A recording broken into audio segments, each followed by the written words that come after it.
Hey now, everybody. Welcome back. Brand new Take Aim podcast. And as always, I'm always excited to get these shows out and excited to have Mark Olis with us from Moultrie Mobile. And what a great podcast this is. And Moultrie just came out with a new cell camera called the Delta. So me and Mark touch on that and just all the great features, not just so much of the camera itself, which is great, but everything Moultrie has now put into the app, customer service. And I mean, when I talk the app, I'm talking everything. You guys won't even believe what's in this. Advanced species recognition, remote setting changes, activity charting. It goes on. And there's just so many things that you can do. You guys need to listen to this podcast that you can do in this app to make you a better hunter and to pinpoint some of these deer that we're trying to kill. So it's an awesome show. Hope you guys enjoy. Hopefully it really kind of explains how to use this camera the best of its ability. So as always, deer season never ends. We'll see you guys again next week. And real quick, guys, if you have not taken the chance yet to download Huntstand, make sure you download Huntstand, upgrade to the Pro version, use the code TakeAim10. And, guys, I use this app all the time religiously. Probably every day I'm on this app, but they do great content as well. And on top of that, just so many features in this app, from weather to moon phases, property boundaries, and you guys on and on. Just, it's unreal what Huntstand does, and just I can't believe how much I actually enjoy using that product. I do it daily. That's not a joke. So use the code TakeAim10, upgrade to the Pro version.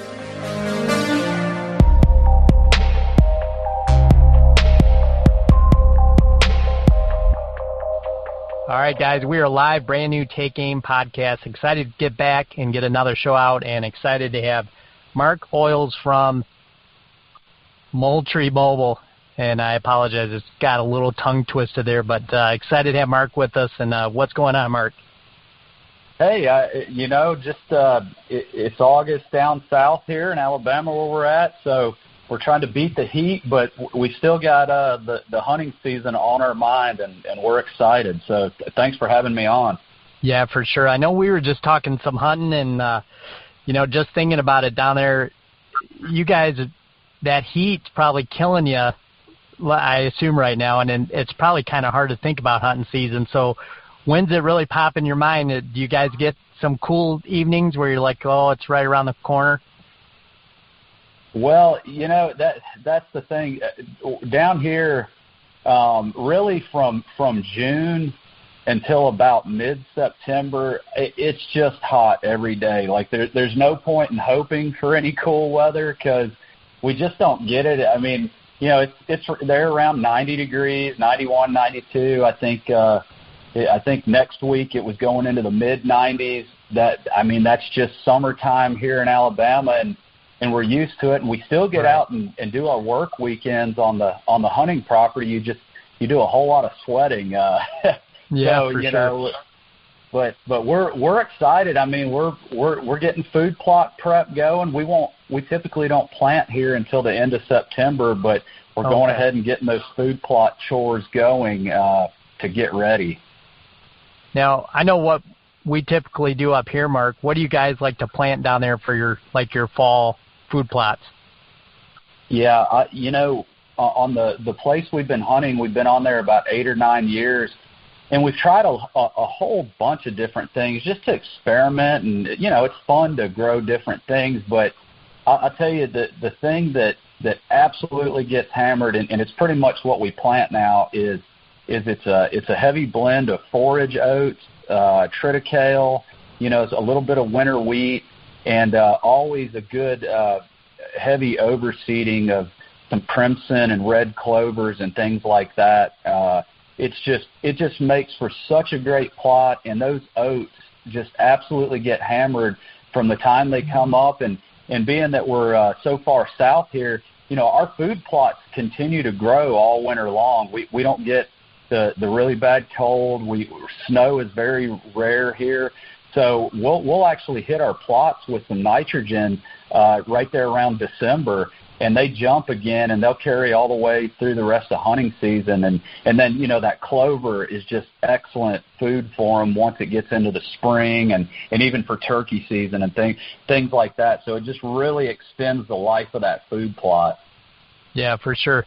And one thing I do know about Alabama is in many regions, you guys have a really strong, healthy deer herd. So is that the case with some of your guys' food plots, Mark, that you guys do that diversity like that just to keep that, let's call it tonnage up that you can kind of feed throughout the year like that? Absolutely. It definitely is. We always have better luck in our plots when we have a mixture. We just anymore we don't even plant a single type planting. And where we hunt, we're in East Central Alabama.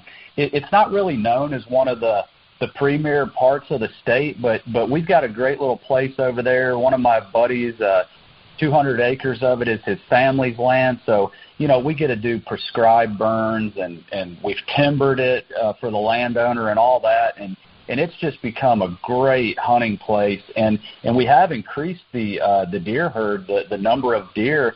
So we've also pushed out bigger food plots and everything so that food can keep up with the deer. And of course, we work with the state biologist, and, he prescribes us a certain number of does to take off the land and everything like that. So we're really into the management aspect of the whole thing. That's a lot of fun as well. Yeah, that's really neat. Now, I know you said you've been there 8 or 9 seasons now. Have you guys kind of seen, or should I say, turn the page to, getting some of those management goals kind of solidified? Yeah, we absolutely have. So, in fact, I just wrote an article that just came out in the Whitetail News magazine. It's Whitetail Institute's in-house magazine, and I kind of tell about the transformation of that property. And when we started, it was on that 200 acres of family land, and it was all mature forest. There was about a 4-acre, 3.5-4-acre pasture in the center of the property, which we did plant, and that was kind of a big food area. But, the rest of our early plots were literally going along some of those straight roadways in the woods and cutting down some select trees, letting some sunlight in to plant those strips because, a mature forest, it's beautiful. I mean, it's very aesthetically pleasing. But, after the acorns fall, it's pretty much a desert when it comes to wildlife habitat for deer and turkey and other critters. So we had that timbered. So we hired a timber operator, a consultant, and he came in and he was a hunter as well. And we told him we had permission from the landowner to have it set up however we wanted. So we left those big streamside areas with nice hardwoods, but a lot of the other stuff we had it clear cut so we could then start doing rotational prescribed fires and that early successional growth in that 1 to 3 year period. That's just such choice habitat for whitetails and turkeys, not only bedding cover, but there's so many forbs and food in there that, that people don't think about. Right. All we do is burn it. We don't fertilize it. We don't take a tractor into any of that. And that's just tons and tons of high-protein food. So the health of our deer is tremendous, and we see that in the body weight and, fawn development and all that. But one thing we did from the very beginning, it was 4 of us that started hunting this place, and we just said from the beginning, let's make this a special place, and let's only shoot mature bucks. So I think we went the first 5 seasons. No one shot a buck on the place. Everyone was very disciplined. We saw some nice bucks, but they just weren't mature. And, we used trail cameras early on and often to really kind of figure out which deer, we're going to try to target that season. And I'll tell you, we now have bucks of every age class on that property. I mean, there are so many young 8-points running around on that place. It's amazing. And we all look back because in the very beginning, I mean, no joke, we may hunt 2 weekends and see a deer. You know, you may see one deer. It was very, very hard hunting. And, now I think on opening morning this past season for rifle season, I think I saw 11 or 13 deer. So, wow. It's just really cool to see those things, start happening. And, yes, we are reaching the goals. And now for I guess it was about the first 4 years we didn't shoot a buck, but now we've taken one mature buck every year for the last 5 seasons now. So that's really cool, and that really makes you feel good. Yeah, that does. That's really neat. Yeah, that's neat to hear, and it's neat to hear you talk about everything, as far as habitat-wise, because to do it correctly like you guys are doing it encompasses everything. It's like a circle, right? From beginning to end, you have to encompass everything, or there's holes in it. And it sounds like you guys are really doing a great job. That's really cool to hear. I'd look forward to reading that story in the magazine too. Absolutely.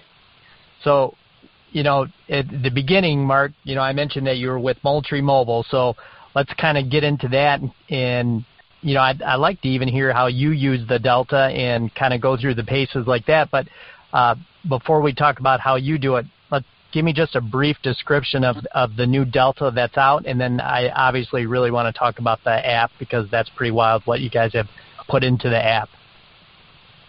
Absolutely. So, the Delta, that's our newest model out, and, it's a great camera. One of the really cool things about the Delta is it's our first camera, cellular camera, that actually transmits video to the app, to the Moultrie Mobile app. So, in the guys I've been talking with that have been using the Delta, everyone is in love with the video aspect, and I can attest to that as well. It sends 15-second video clips, and all you got to do is request them. So, it can be taking video the whole time, and if you see something, a deer you want to look at, you just request that video, and the next time the camera checks in, it'll upload.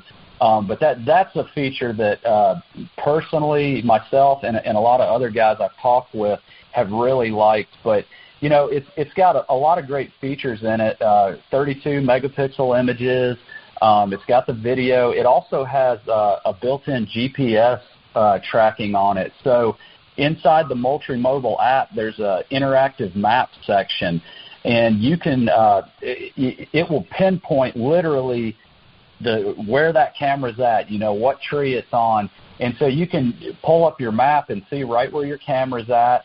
And the other cool thing about the interactive map is, we've got over 20 different pins on there for tree stands, shooting houses, gates, roads, feeding areas, bedding areas, rubs, scrapes, you name it, all the stuff you would need for hunting. So you can really go in and map out your hunting property, and by being able to see those cameras where they're at on the property and in accordance to the food and the terrain, you can really start laying out a picture of how those deer are moving through that property based on which deer, especially a buck. Obviously, you can identify certain bucks because of their antlers.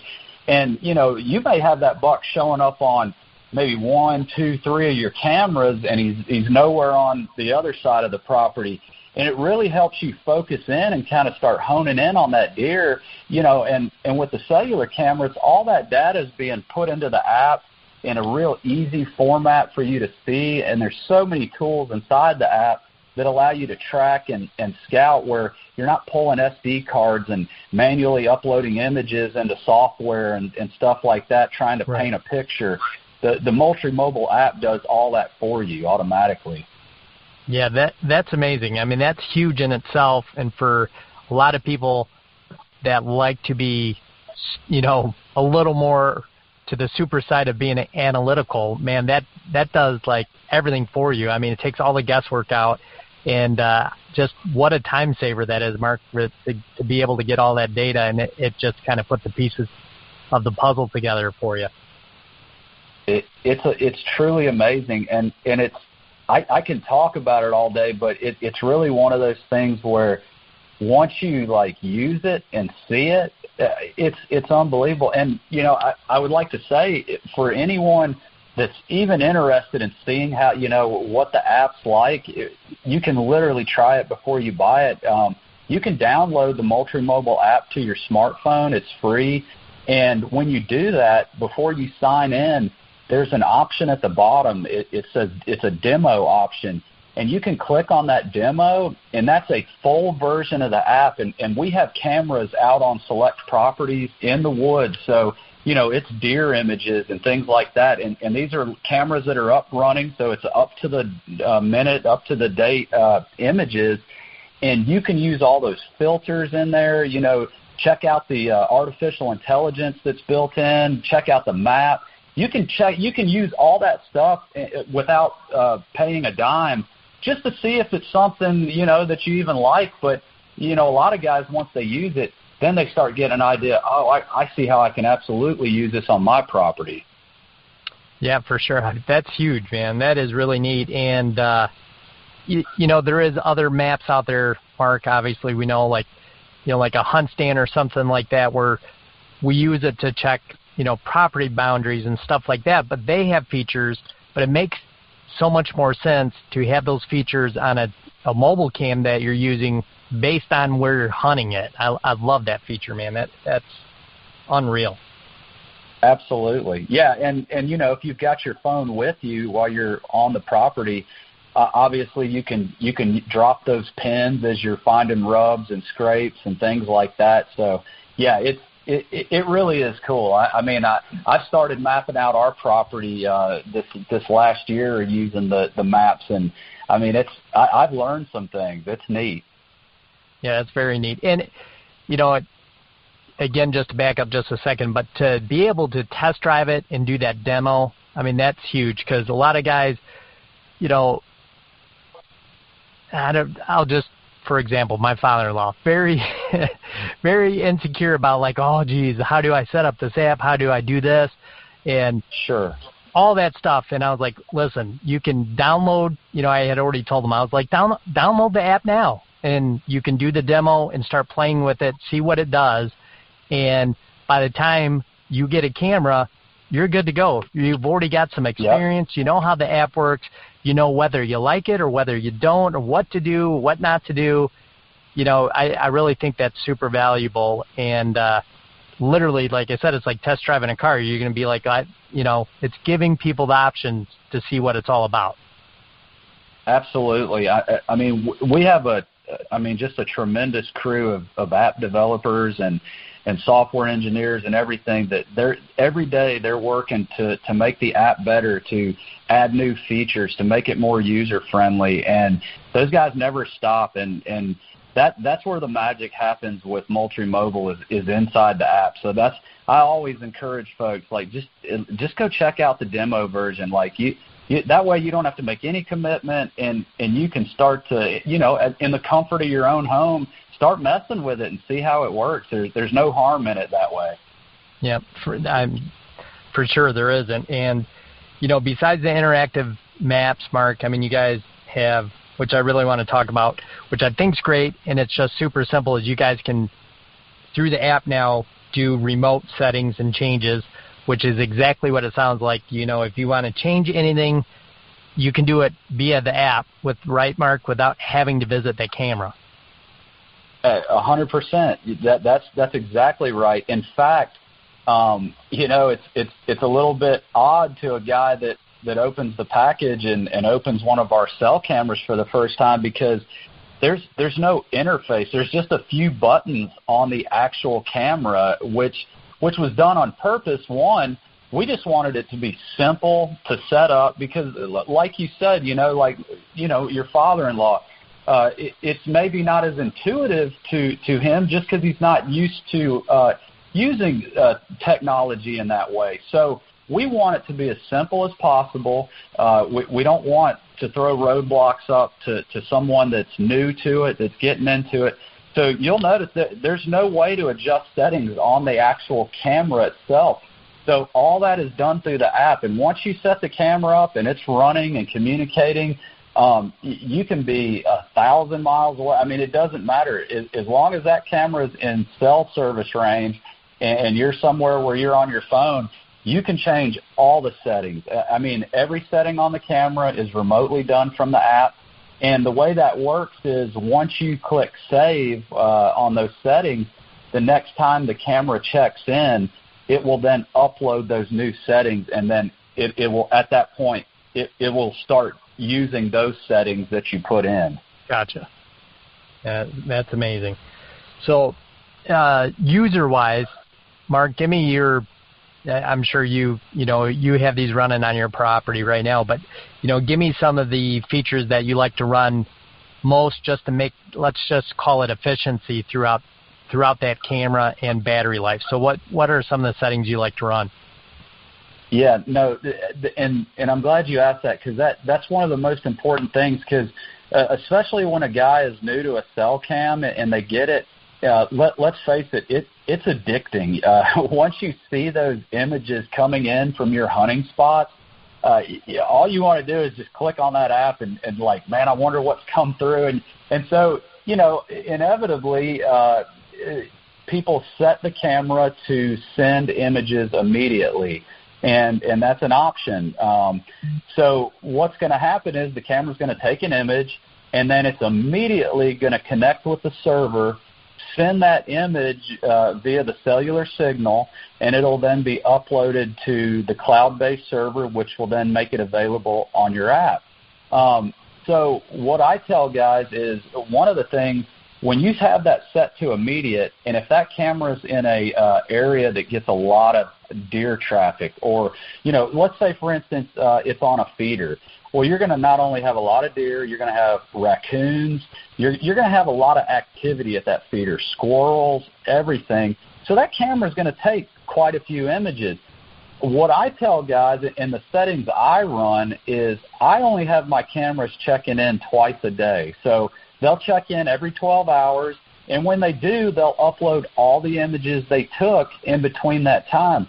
And the reason that matters is the biggest power consumption going on is when that camera is connecting to the server. So if you got it set to immediate, every time that camera has to connect to the server to send an image, that is where the camera is running at, let's just use a car analogy. That's the high RPMs, right? So it's burning more battery life during that than it is to actually send multiple images. So if you've only got it checking in twice a day, you're really conserving on your battery life.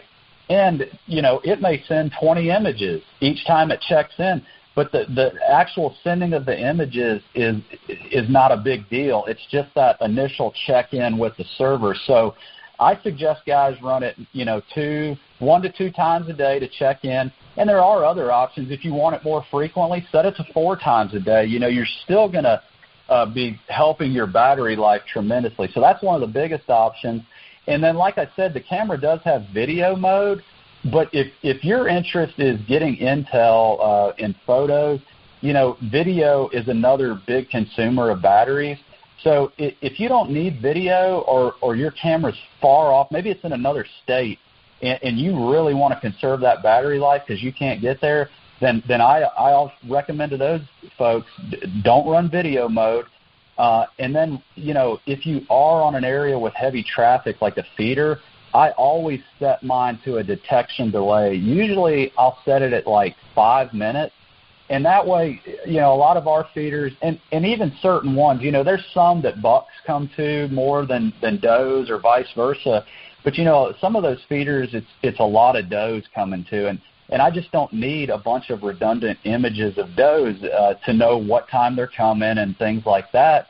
So I'll put that 5-minute delay on. That way it'll take a picture, it'll wait 5 minutes, and then it'll turn the motion sensor back on, and then when something moves in front of it, it'll take another one. So that's going to cut down on the number of images being taken and sent, which, a lot with deer, a lot of times those are going to be night images.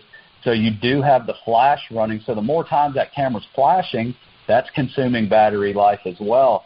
And then just some smaller things that do make a difference over time is, if you don't need a high-res image, a super high-res file. And let's face it, the only time you really care about that is if you're going to maybe print an image or put it on a website or something. You kind of want that nice high-res image.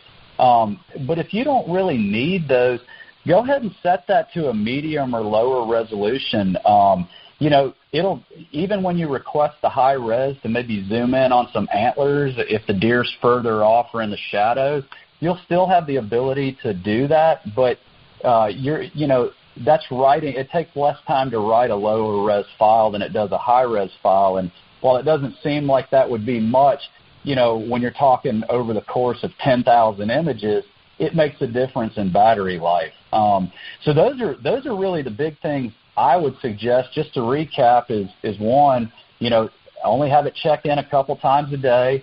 That's going to be the biggest thing that'll save your batteries. Two, the other big one is don't run video mode. And three, run a detection delay, especially if it's on a feeder or a food plot where you're getting tons of images. And guys will be shocked how much longer those batteries run. And one more thing, because of battery life, I do suggest, we have several options of external power sources. We've got some solar panel options. One of the ones I've been testing, we've got a battery box. So it's a weatherproof battery box. Inside is a 12-volt battery. And on top of that box and on the side, we have 2 solar panels. And so I started testing that. That's a new product. I started testing it back in January, and I had a camera and a modem. So the modem is our older technology where it was an independent device that hooked to your camera, regular camera, to make it cellular. So I'm running two actual units. They both have 8 AA batteries in them, and it's in a field, so it's getting full direct sunlight, lots of power. And I've still got 100% battery life on that, and it's still sending me images from that field. So I hadn't even had to touch that camera, going on 6 months about now. Wow. So, yeah, I really recommend the external power source, especially if you don't want to go in and mess with that camera. Yeah, for sure. That makes a lot of sense. And, one thing, too, just to hit on, Mark, is I know especially right now during the off season, I agree with you, man. Run those cameras on, twice a day, every 12-hour input. The cool thing about the app is, let's say come the third week in October here in the Midwest where, the bucks are really starting to get on their feet and you think you may have an idea on trying to pattern a deer, you can then switch it to 4 times or then switch it to every time it clicks. So that way you can say, like, what, I'm only going to burn through batteries for, 3 weeks if you wanted. But it's that easy is that you can do it through the app, which I love. You're absolutely right. And that's the great thing is you can change those settings anytime you want. And, and say you're hunting an area like you're saying, you're looking for bucks. And, and especially the rut when those bucks are moving, you don't want to miss anything. So you'll probably even want to knock that detection delay off and go ahead and capture every image you can just to get because you may have a doe cross in front of the camera. And, just a minute later, you're going to have a buck in behind her. And, you can change all that on the fly, and that's really one of the cool things about it. Yeah, that is. And, from the sounds of it, Mark, it sounds like you can run just a regular alkaline, like let's just say Energizer, and the battery life really does last a long time. Do you have kind of like a rough number that, hey, you're good for 3 months if you leave it on 12 hours, or is it really just based on like everything, like running the most optimal, settings, plus I assume weather does something to the cameras too, to draw it a little more in the cold, but, I would assume running it, only on a 12 or 4 hour cycle, I would assume those batteries last quite a long time. Yeah, so the cameras that I run during hunting season, we're able to run feeders here in Alabama. So we have cameras on all the feeders, and those cameras take a lot of pictures. And so I do run the delay. So even with the delay setting, it's still a lot of images. So if you've got a spot where that camera's really taking photos, I mean, that's going to burn on the batteries more. But the setting it to, like I said, the twice per day upload is going to tremendously help. I can run those cameras in the wintertime, and you're right, the cold weather is going to zap those alkaline batteries more. Now, when you like you're up in the Midwest, in those situations where you're really going to get some cold weather, absolutely I would run lithium batteries in the wintertime, because those alkalines are, in the real cold weather, they're going to freeze up, and basically they're dead when they're frozen. Now, once they thaw, that camera will kick back on, so it's kind of weird. But down here where I'm at, we just don't get those brutally cold temperatures, and especially not for any length of time. So we do run straight alkaline batteries, and even, December and January and February, I can, on areas that get a lot of images, those feeder locations, I'm getting a couple months easy on those, and that is in the coldest part of the year down here. Yeah, that's really good. And now, just to preface that, like in turkey season or the summer, I've got cameras that I was running in turkey season, which is March and April here. I'm still getting images from those cameras here in August, and I have not touched the batteries whatsoever. So once it warms up, those batteries last a long, long time. Yeah. Yeah, and a lot of people don't know that, and I'm glad you brought that up, Mark. It's not so much the device or the Delta, it's the alkaline itself. Those batteries just don't do well, when it hits around 30 degrees. It kills them. That's exactly right. Yeah. Exactly right. So, well, with that said, I know there's some other features I want to go over real quick, Mark. I know that, which I think is pretty cool, is you guys have advanced species recognition. So tell me a little bit about that in the app. Yeah, so that feature there is one that, especially in the season, I use tremendously. So what that means is every time your camera takes an image and uploads it to the server, the system automatically, it uses artificial intelligence, and it automatically scans those images for several different things. So you can set it to just general deer if you just wanted to see deer, but then you also have the option, you can select to see buck-only images, and that artificial intelligence is literally scanning for antlers, and it's amazing how good that technology works. I mean, I've had some very small spikes in images, and they were further from the camera, and it still picked those up as bucks. I was blown away. But you can do that. You can, if you wanted, you could put it on doe only if you're under a management plan and you're wanting to see, man, where do I need to set some guys up to take out some does? So you've got that option.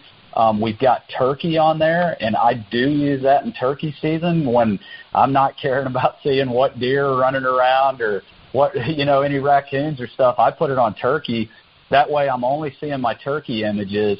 And then a couple others that are on there, it recognizes people and vehicles. So we actually have a lot of people that use our cameras on rural properties where they don't have power and they don't have internet hookup for any kind of security system. They'll use our cameras for security. So you could set an individual camera through the app to recognize people or vehicles only. And what that'll do, you can then go into the notification and say, I want to get a notification on my phone if a person or a vehicle shows up in an image. And then if that shows up in an image when it uploads, you'll get that notification, and then you can look at that image and you could say, hey, that's someone that needs to be there, or wait a minute, that's a trespasser or something. And you can even reach out to law enforcement at that point, or at the very least have the evidence on hand. But the species recognition is really great, and that ties into some of the other features on the app.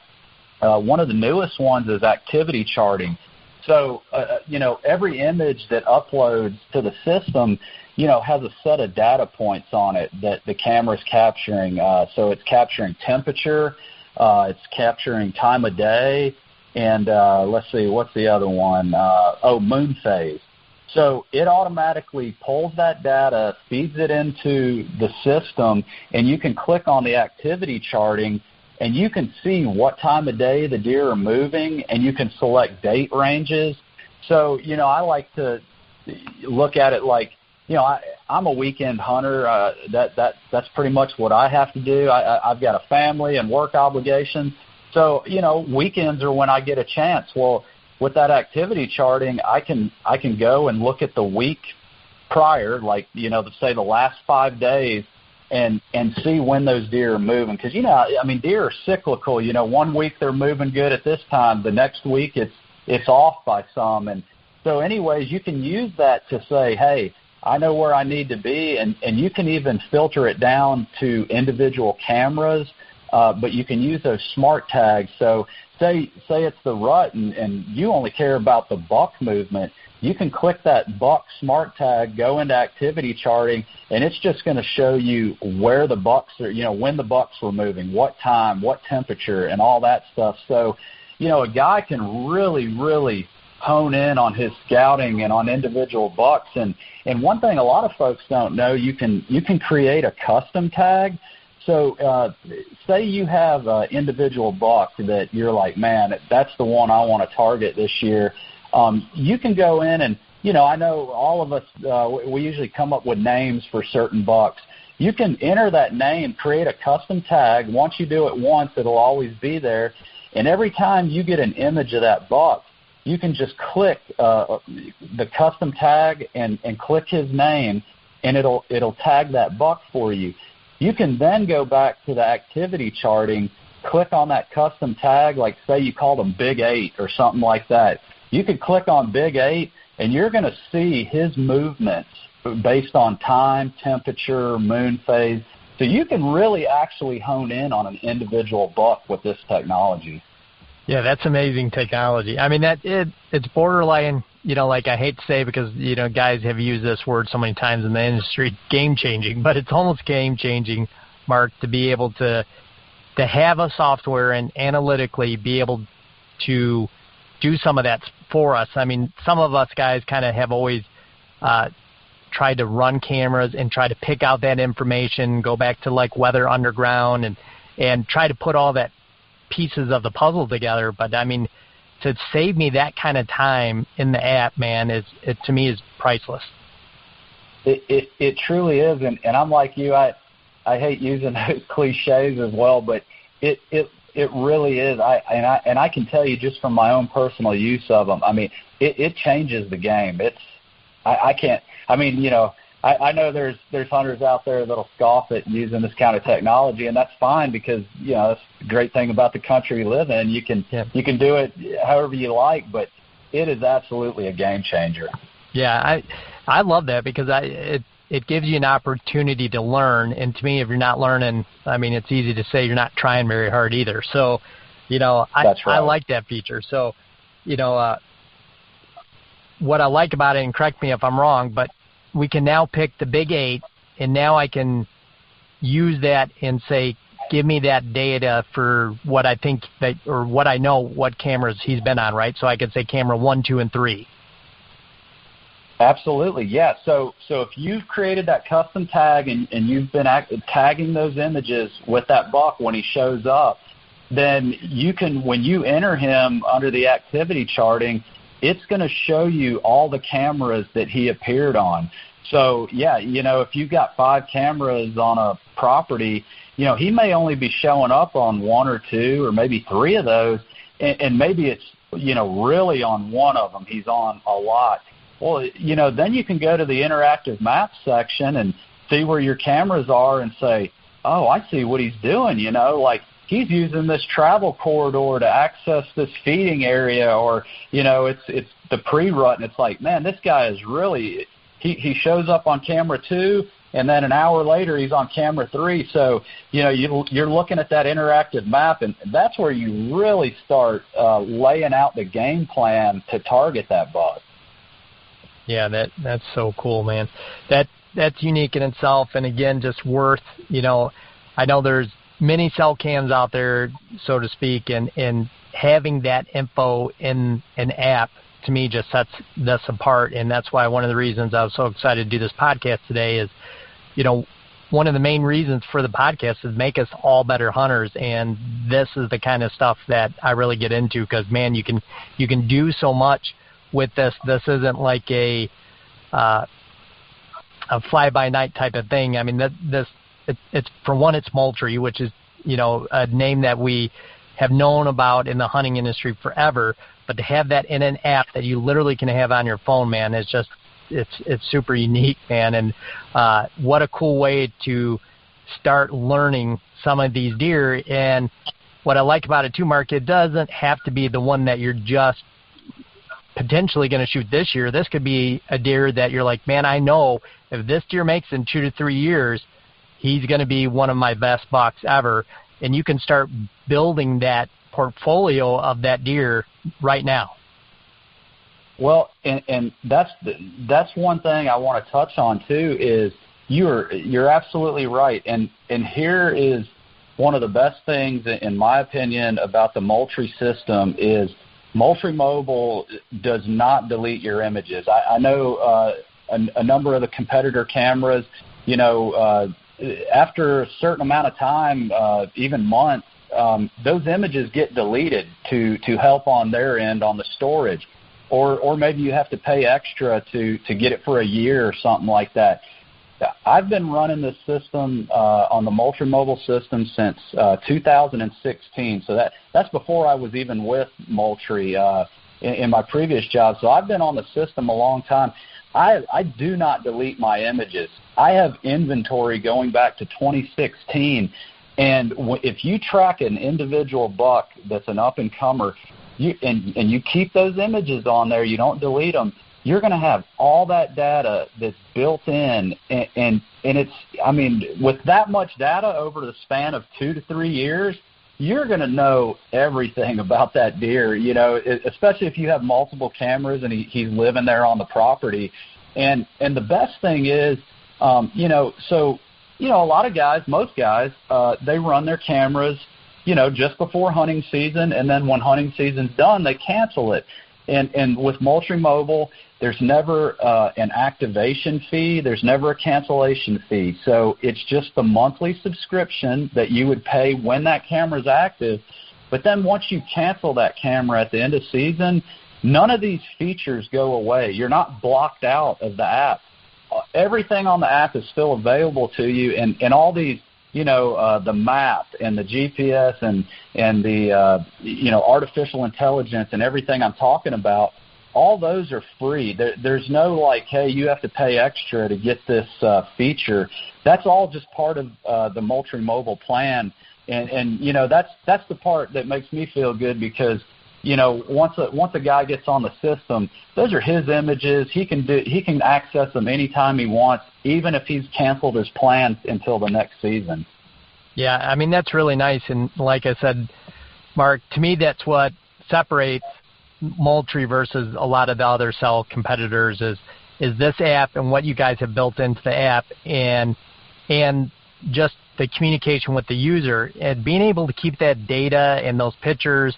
I mean, that's so nice, and it's so nice to be able to, let's say I know for a fact I'm going to be out of town, it's summer, the deer, or spring, summer, deer don't have antlers yet, I want to shut it down, I don't have to worry about it when I log back in, and I just think that is such a benefit to us being users of the camera. Absolutely, and that camera, you can leave it up, and it's going to still be taking images. So even if you cancel, you can run that as like a traditional camera at that point. So you can go pull that SD card and get those images off. It's just the only thing you can't do if your the subscription's canceled. You won't be able to change settings and things like that. But that's it. Otherwise that camera's going to sit there and it's going to still take images. Wow, that's amazing. Yeah, that's really good news.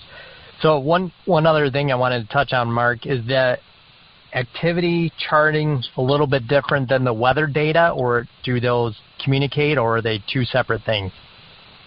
Yeah, so the weather portion, that is currently something that is still in the works. It's one of those coming soon features. So, anyone that's on the system, that will be available down the road. I don't have a date for that. I haven't got that, but our guys, our engineers, software engineers, and app guys, they're working on it constantly, and they won't release any feature unless it's absolutely working, absolutely something that's going to benefit the end user.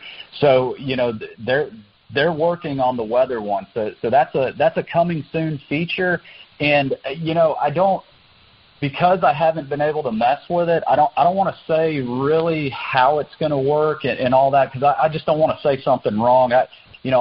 I'm an end user at the end of the day, and as soon as something's released, I'm on there and I'm playing with it and messing with it, because I do want to be able to tell folks, hey, here's what I've found, here's how I've been using it. So that is something coming soon that to be on the lookout for. Yeah, gotcha. And Mark, if you want, you can text me back and we'll get on the podcast, even if it's just for 15 minutes. You can drop, like the latest news, like, hey, this came out and, this is how you guys use it. So we could always do that. Well, that's fantastic. Thank you. I'll absolutely take you up on that, because when it comes out, I know I'll find things about it that I'm like, oh, man, I got to tell someone about this. Yeah, that's right. So one thing I know you said earlier in the podcast, and I just want to hit on real quick, is how simple the camera is itself. And it's literally, you open it up, the side panel, and it's literally, I could be wrong, Mark, is it like 4 buttons? So just real quick, tell everybody, just basically you turn it on. I think there's a little trick, 5 or 10 seconds, you hold the on button. It runs through an update, but from there, what do we do? Is it already communicating to the app, or is that something we should have obviously already set up probably and done the whole serial number and all that stuff? Yeah, so you're right. So the activation part, once you have the app downloaded, so if you're brand new to Moultrie Mobile, you would download that app first.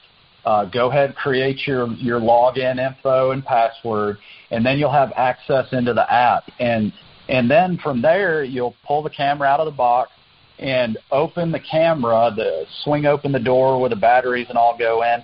And there's a couple little barcodes right there. It's a sticker. And inside the app itself is, it'll walk you through the activation process. So there's no guessing. There's no anything like that. So you simply click on the activate button inside the app. And when you get to the part where it needs those barcodes, because each individual camera, it has its own identifying numbers. Our app engineers, they built in a scanning feature that uses the camera on your phone, so you don't have to enter all those numbers manually. You just scan that label, it auto-fills that, you click next, and it'll take you through the process of picking your plan. You do enter a credit card or debit card info that is stored, because once you do start a subscription, it'll just automatically take that out each month until you cancel. But yeah, it'll walk you right through the process. There's like 4 steps, and then you'll save it, and then it can take some time. That's why I always recommend to anyone setting up, whether you've got 1 Moultrie Mobile or 10, get those cameras set up at your home. Say you get the cameras and it's going to be a week or 2 before you head out to the land. I would a few days prior get those cameras activated, go ahead and set them up, whether it's in your backyard, your house, whatever, and get them working where you see they're triggering and sending pictures. And that way you can walk out into the woods with full confidence when you hang that camera that it's working, and you can flip the on button. And then once the camera's on, one of the buttons that's on the actual camera is like a test feature. So you can hold that down. It will take a picture and immediately send it to your app. That way, not only can you look to make sure you have the camera positioned right, that you're getting the full shot you want, but you also know, okay, this camera's working. I can shut it, and I can walk away and you know full well it's working good. And another thing that the camera will do is when that camera's turned on for the first time, it may take 10, 15 minutes. It's going to install any new firmware update that was sent. So firmware is software. It's the stuff that tells the camera what to do, when to do it, and all that. And the cool thing about the Moultrie Mobile cameras is we send those firmware updates automatically.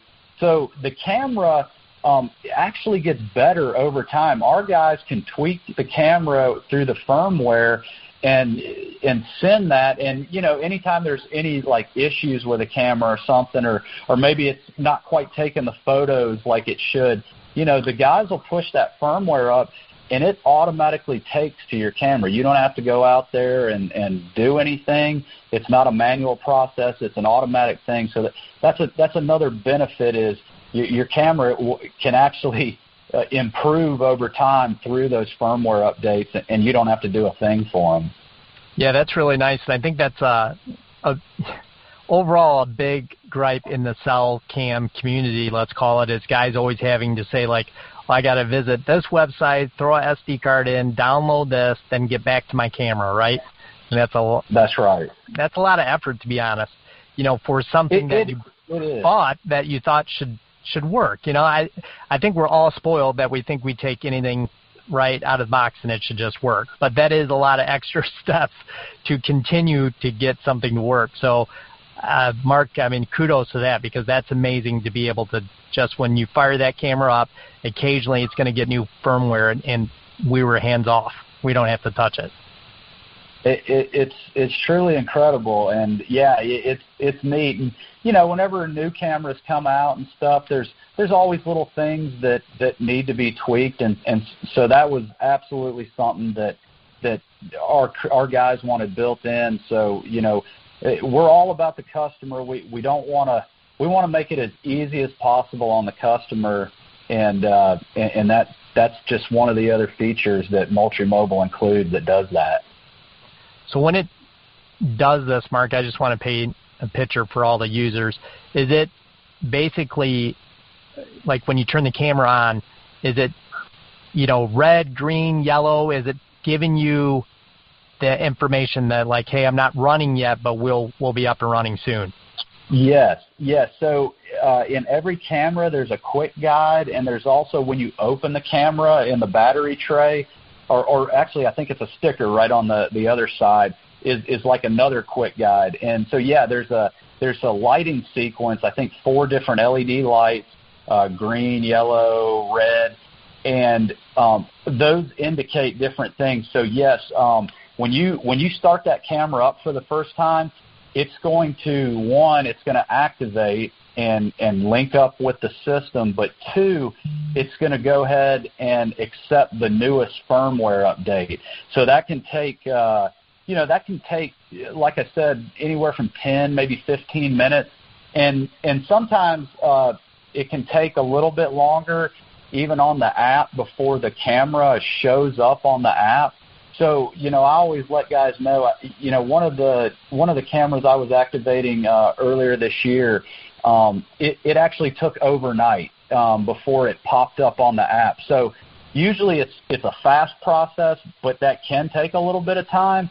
And that's why I always recommend to guys, you know, go ahead a few days ahead of time at home in the comfort of your home. Go ahead and get those cameras up and running. So all you got to do is put those things up, turn them on, run a test image once you get to the field, and you're not trying to troubleshoot at that point, because there's nothing more frustrating than trying to troubleshoot when you're in the woods, and that's just not fun. Yeah, that's not. That actually may be the best tip of the podcast, Mark, to be honest. Like, yes.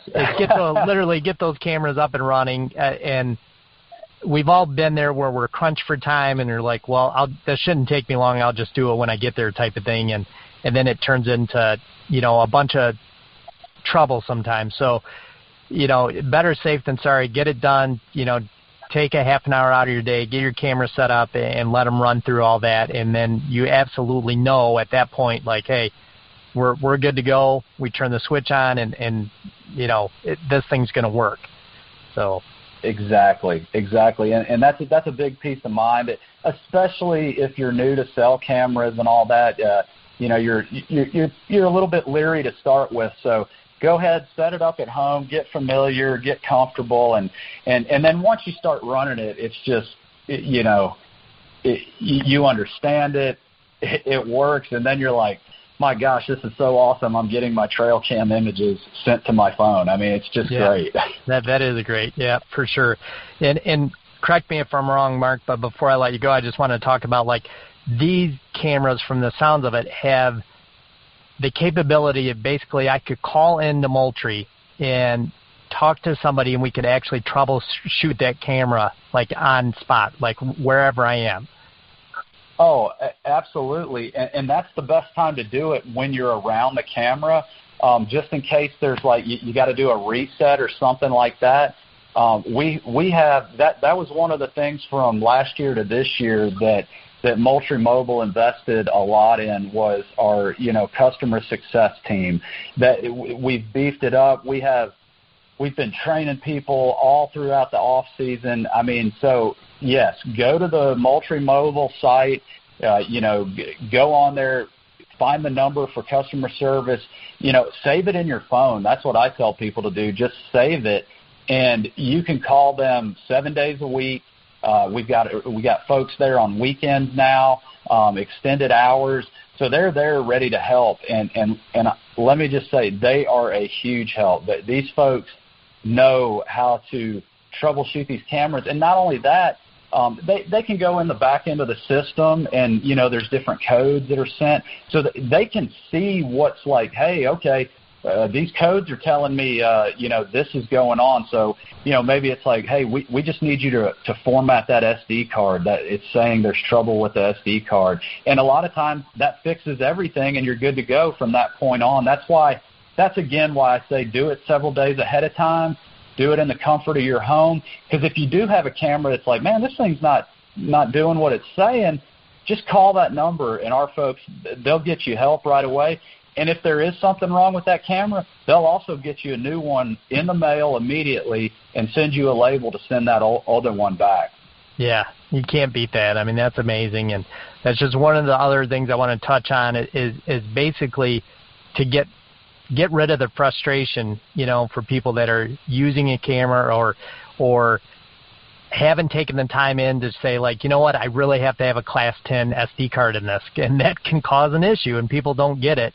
But a simple phone call like that can be, you know what, I'm a moron, I didn't do that, I can get this fixed right away, thanks so much for the help. Instead of, being frustrated and going to bed that night so annoyed, that it can all be done with a quick phone call, which is awesome. And that's the last thing we want. We want folks to enjoy the system. We don't want them annoyed. So we're there to help. If there is an issue, please call, and we'll get it taken care of. And, there's even a chat system online. You can do live chat. There's a number of different ways. There's callback features, so you don't have to wait on the phone or something. So we try to make it easy. And if there is something going on, we're there to help. And trust me, I need help at times. So it's refreshing to know it's there. Yeah, absolutely. So, and I just think, besides the price point, Mark, which the camera's priced just amazing, but it was super important to talk about those other features besides the camera and the price. And that app sells itself for you guys, and I wanted to get that information out. So thanks for spending the time to do that and talk about that app in depth. And you guys are doing above and beyond with the customer service, which seems to be lost nowadays. So I really appreciate that as a user. And I don't know if there's anything else I forgot, Mark, but if you got something else you want to run through real quick, let's do it. No, I would just reiterate again to anyone interested that has never been on the Moultrie Mobile system, just pull your smartphone out and download the free app. And do the demo, and then use all the features. All the features that are on the demo are the same ones that are on the app when you are a Moultrie Mobile subscriber.